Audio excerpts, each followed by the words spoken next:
Hola, ¿qué tal? ¿Cómo están? Bienvenidas y bienvenidos a Somos, el programa cultural de Telesur. Yo soy Karyali Ramírez.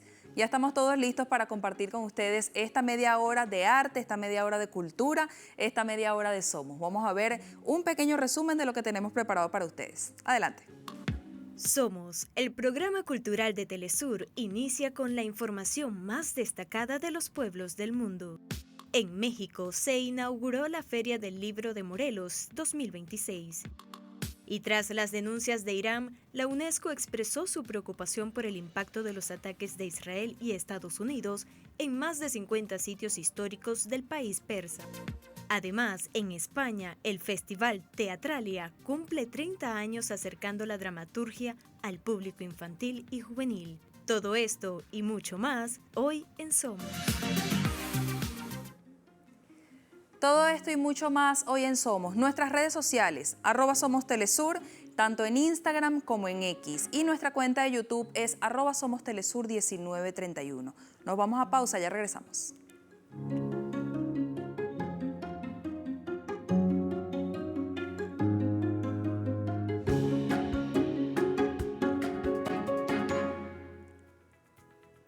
Estamos de vuelta, iniciamos en México la Feria del Libro de Morelos 2026, inició sus actividades con una programación dedicada a la memoria histórica y a la defensa territorial. Eso va a ser hasta el próximo 29 de marzo. Aquí la Plaza General Emiliano Zapata Salazar va a ser el escenario en donde se ofrecerán conferencias, presentaciones editoriales y conciertos, todos dedicados al fortalecimiento de la conciencia ciudadana sobre la defensa de los derechos y el patrimonio cultural.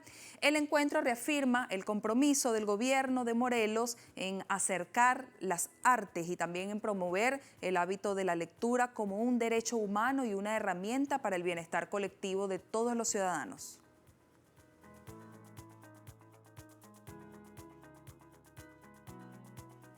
Nos vamos a Venezuela. El Festival Internacional de Muralismo Ciudad Mural celebra 471 años de la ciudad de Valencia. Durante todos estos 5 días, la calle Colombia de la célebre ciudad venezolana se va a transformar en una galería a cielo abierto que rinde homenaje a Valencia como territorio histórico y escenario de las guerras fundacionales del país. Al evento asistirán artistas tanto nacionales como internacionales que van a mostrar su talento y su destreza con obras que decorarán el centro histórico de la ciudad. El festival también ofrecerá al público actividades culturales, talleres y conversatorios que destaquen la memoria y la identidad de los pueblos. Nos vamos hasta Colombia para contarles que Barranquilla será la sede de la 8ª edición del Encuentro Internacional de Fiesta y Cultura en octubre de 2026. Este evento busca el diálogo y la salvaguarda de las expresiones culturales mediante la participación de expertos de diversas latitudes.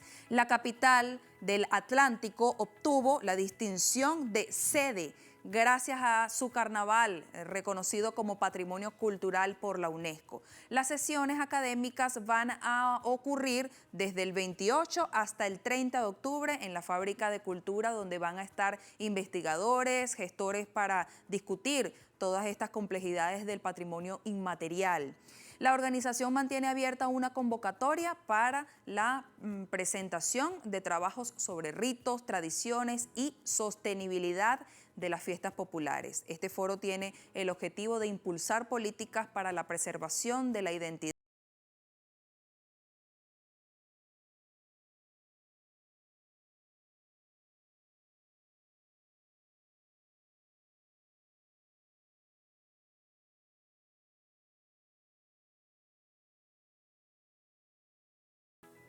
Y la reciente edición de la Noche de las Librerías en Buenos Aires, Argentina, se consolidó como un espacio de resistencia cultural ante las diversas dificultades que atraviesa el sector, incluida la falta de financiamiento por parte del gobierno.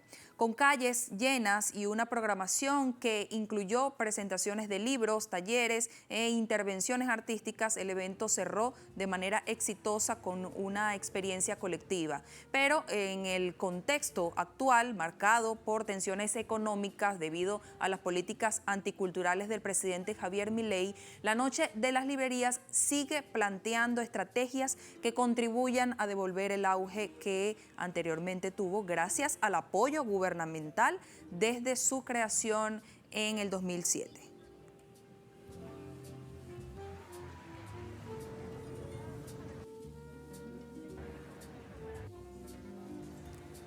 Vamos a pasar ahora a Estados Unidos, donde la periodista Abby Martin denunció el control del gobierno desde el país sobre todas las producciones cinematográficas y televisivas a través de una oficina de medios de entretenimiento, quise decir, del Pentágono con sede en Washington.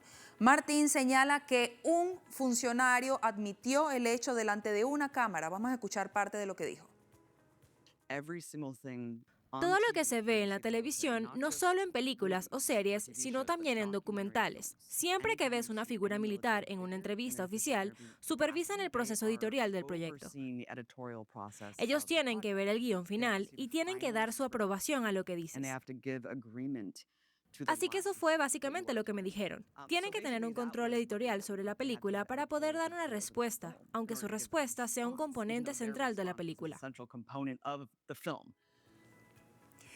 Ahora vamos con la Fundación Archivo Audiovisual del Movimiento Obrero y Democrático de Italia, porque va a proyectar hoy en Roma el documental cubano Titón de La Habana a Guantanamera como parte de la iniciativa cultural en apoyo con la nación caribeña.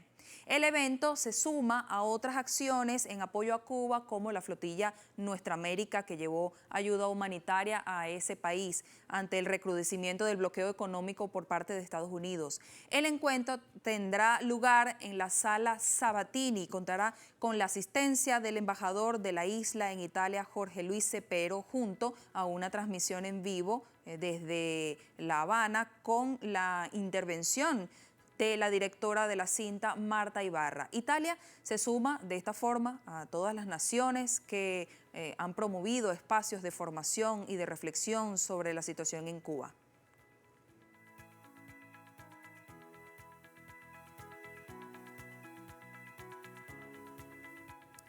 Y tras su estreno a nivel internacional, los directores de la película estadounidense Proyecto Fin de Mundo destacaron el poder conmovedor y la comprensión como mensaje principal de este largometraje. Los cineastas Christopher Miller y Phil Lord señalaron en una entrevista con China Media Group que el eje central de la película es la amistad de dos especies que trascienden sus diferencias para comprometerse y para comprenderse mutuamente en medio de un lugar inhóspito como el espacio. El largometraje hace una reflexión pertinente para los tiempos modernos que invita a todas y a todos a ver el mundo a través de los ojos del otro para encontrar de esta forma puntos en común. En su fin de semana inaugural, la obra audiovisual recaudó más de 140 millones de dólares. Tengo un compañero de cuarto. Hola, Grace. Juntos somos muy inteligentes. Hay infinitas posibilidades de que esto salga mal. Es momento de una nueva pausa, no se vayan porque al regreso vamos a conocer más del acontecer cultural de los pueblos del mundo. Ya volvemos.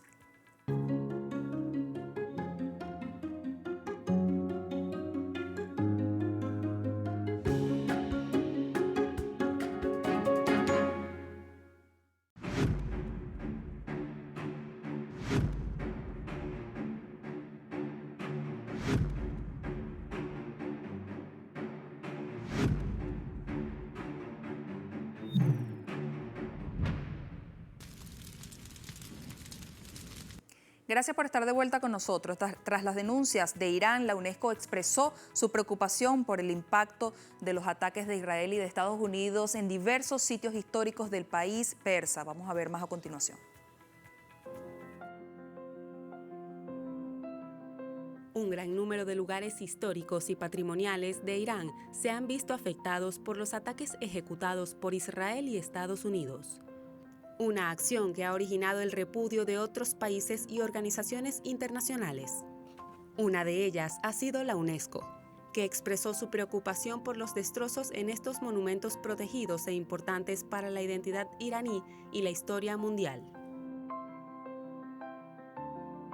La misma UNESCO afirmó haber verificado los daños causados al suntuoso Palacio Golestán, de hace unos 500 años, edificado en Teherán, además del Palacio Chehel Sotun del siglo XVII y la mezquita Masjed-i la mezquita del Viernes más antigua del país, estos dos últimos ubicados en Isfahán.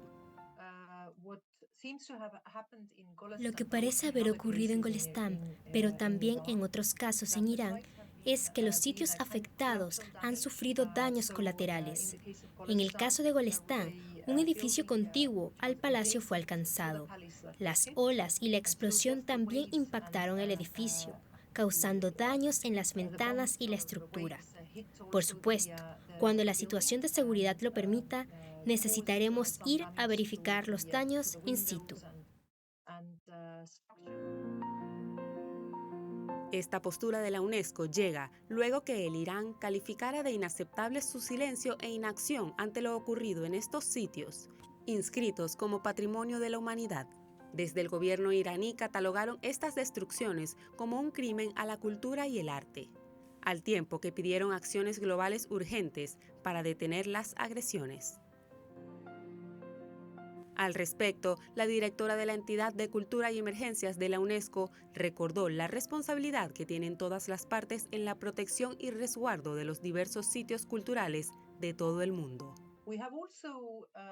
También nos hemos puesto en contacto con las tres partes interesadas para recordarles sus obligaciones en virtud de las convenciones de la UNESCO, en particular la Convención de La Haya de 1954 y la Convención sobre el Patrimonio Mundial de 1972, que les obliga a proteger su patrimonio, pero también el de otros países, cuya responsabilidad recae sobre ellos.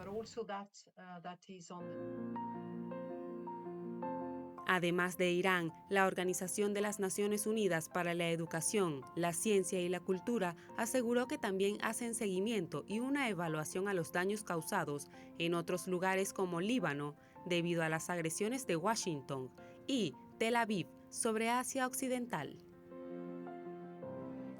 Y a propósito de las consecuencias tras los ataques perpetrados por Israel y por Estados Unidos, el gobierno de Irán denunció que ascendió a 114 la lista de los monumentos históricos que han registrado daños. Entre los sitios afectados se encuentran 48 museos, estructuras históricas y 6 estructuras urbanas en ciudades como Teherán, Isfahán y Qom, varios de ellos reconocidos como Patrimonios de la Humanidad. El Ministerio de Patrimonio Cultural iraní anunció que ya se organiza en el país una visita de representantes de la UNESCO para evaluar en primera persona todas estas afectaciones. Al mismo tiempo, el organismo de la ONU reiteró la importancia de proteger estos bienes bajo el derecho internacional. Nos vamos a pausa, ya regresamos.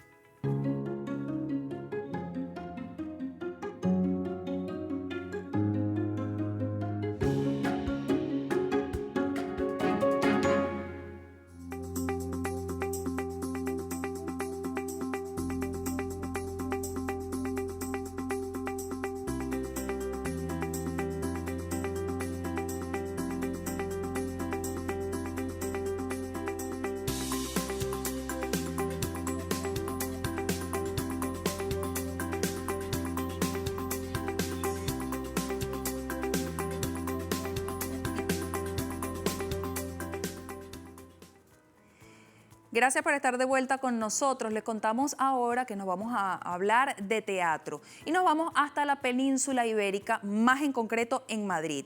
Allí el Festival Teatralia cumple 30 años, acercando la dramaturgia al público infantil y al público juvenil. Festivales como este demuestran que el teatro es mucho más que entretenimiento, que te hace disfrutar, pero sobre todo te hace aprender. Nuestro corresponsal Álvaro Fragua nos brinda los detalles. Teatralia es hoy uno de los festivales internacionales de artes escénicas para la infancia y juventud más importantes de Europa. En su 30 aniversario reúne compañías de distintos países y apuesta por un teatro accesible, diverso y descentralizado que llega no solo a Madrid capital, sino también a municipios de toda la región. Un festival que ha sobrevivido todo este tiempo con una energía y con un vigor y con una voluntad exactamente idéntica a la misma con la que nació, que era la idea de presentar una programación de calidad, cuidada, rigurosa, internacional, en principio para público infantil y juvenil. Con el tiempo, el festival ha ampliado su mirada para convertirse en un espacio para todos los públicos, una propuesta que defiende el acceso universal a la cultura y reivindica el teatro como experiencia colectiva que rebasa la tiranía de las pantallas. Yo te diría que toda esa sobreexposición a la pantalla, a mundos virtuales, a lo digital, que opera a favor del teatro, que se produce una conexión a la que quizá no están tan acostumbrados, pero que es muy necesaria. Una de las propuestas de esta edición es Picopato, de la compañía vasca Gorakada, una obra que recupera la figura de Blinds, poeta popular del siglo XIX y versolari, es decir, improvisador de versos en euskera, idioma de Euskal Herria o País Vasco. Su director, Alex Díaz, buscaba dar a conocer la vida personal del versolari. En su infancia tiene un pequeño accidente que le desfigura la cara. Existía como un pequeño bullying ya, donde él se sentía apartado, y lo que a base de conocer, de empezar a improvisar, de empezar a rimar y acercarse con el mundo del verso, la sociedad cada vez se va haciendo más conocido y es más arropado y querido, ¿no? A través de títeres, música y danza, la obra aborda temas como el acoso, la diferencia y la búsqueda de identidad. Y lo hace desde un lenguaje cercano, capaz de interpelar tanto a niños como a adultos. Yo creo que es una obra que igual va más allá de juvenil también, y infantil. Es una obra, yo creo, familiar, porque un montón de gente que ha venido pues, a vernos de compañeros, familia y tal, ves a los mayores muy emocionados porque también reconocen al personaje y porque hay valores que igual son para todas las edades, ¿no? El guión original nace en euskera, lengua oficial en Euskal Herria, de origen incierto y que forma parte de la riqueza cultural del Estado español. Su traducción, nos dicen, supuso un reto necesario para que esta historia llegue más lejos, sin perder su identidad. La obra habla sobre un personaje real, histórico, de Euskal Herria, ¿no? Entonces, para mí, al principio era como, no sé, ¿no? Es como si Lorca de repente le oyes en inglés o no sé, ¿no? Entonces es como un poco, es un personaje muy nuestro, que es un versolari, que es una persona que improvisa versos. 30 años después, Teatralia sigue defendiendo el teatro como una herramienta de encuentro, educación y transformación, una experiencia viva, compartida, que conecta generaciones y demuestra que la dramaturgia aún tiene mucho que decir. Álvaro Fragua, desde Madrid para Telesur. Y bueno, Camboya celebró la repatriación de 74 tesoros culturales que fueron saqueados durante la Guerra Civil. Más detalles a continuación.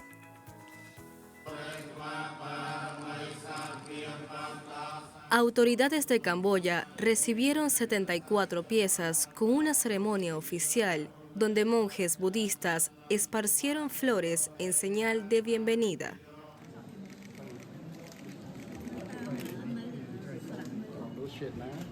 Los antiguos artefactos creados y preservados por nuestros antepasados están siendo devueltos a Camboya, aportando color y alegría tras el regreso de la paz al país.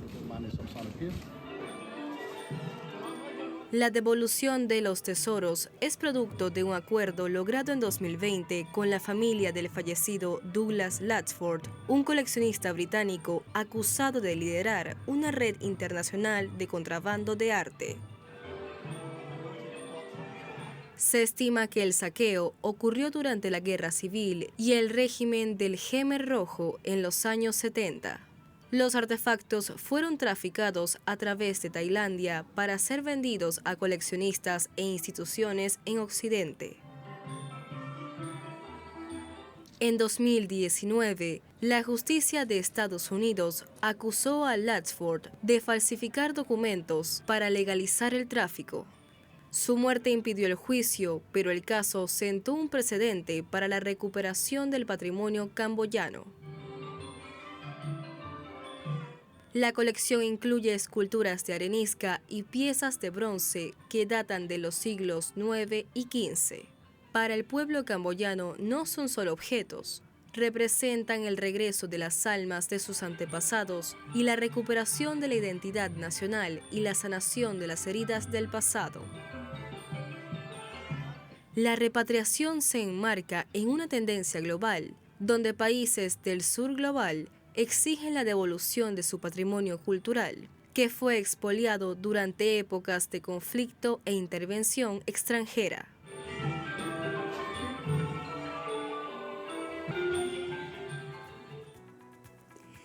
Y así concluye nuestro recorrido del día de hoy. Nos vamos a despedir con el tema Años, interpretado por el cantautor cubano Pablo Milanés. Nos vemos en una próxima emisión de Somos.